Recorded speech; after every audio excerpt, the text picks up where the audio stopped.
in whom human affairs operates by the divine policy of PPP, triple P. That is modus operandi in human affairs.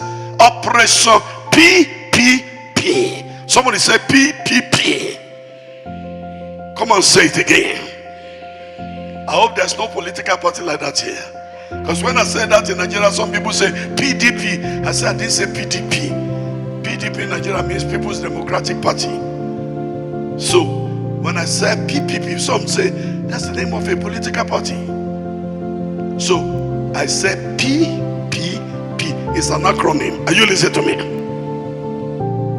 The first P, before God steps into human affairs to do something epochal, something monumental, all right, he steps in the first P. The first P is called promise, or prophecy, or plan, or program. Everything you see in the Bible, the going of Israel to captivity in Egypt, Genesis chapter 15, where God told Abraham, your seed shall be a stranger in a foreign land 400 years. They going to Babylonian captivity, all right, that God told Jeremiah, 70 years shall they remain in captivity in Babylon. That's prophecy. Okay, the coming of the Messiah. Throughout the Old Testament, a virgin shall conceive and shall be a son. His name shall be called Emmanuel. God said it several years before it materialized. Okay, so it's the first P. So that first P, some people call program of God for my life. Some people call plan of God for my life is a first P. Some people say promise of God for my life is a P. Okay, he's saying the same thing. So that is what God intends to do. What God intends to work out in your life is a P. At the end of the equation, the last P is called performance. That's the practical manifestation of the first P, performance.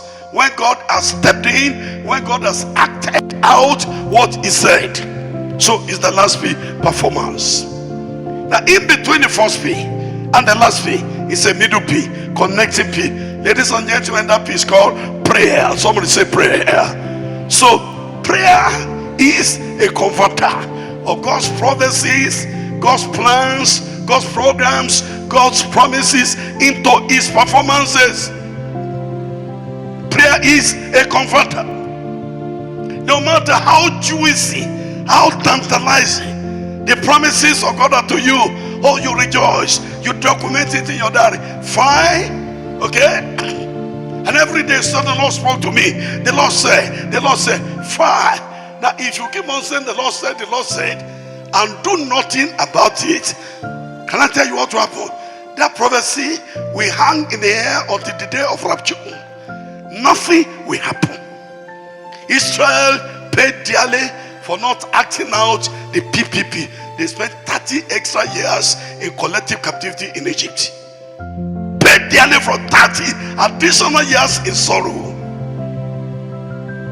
In the days of Daniel, Israel paid the great price, 1 extra year in Babylonian captivity, until Daniel arose and searched the books. Wait a minute, we have been here for a long time. What's happening? When he saw the ancient scrolls, he found where it was written 70 years. This was the 71st year in Babylon, exceeding the stipulated year by 1 year.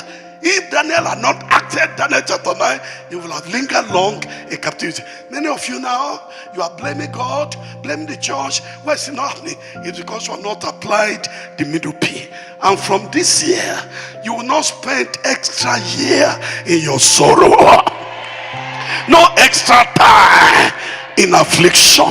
Lift up your right and say, no extra time. Come on, say no extra time. No extra time. No extra time. No extra time. No extra time. Provided you are able to pray.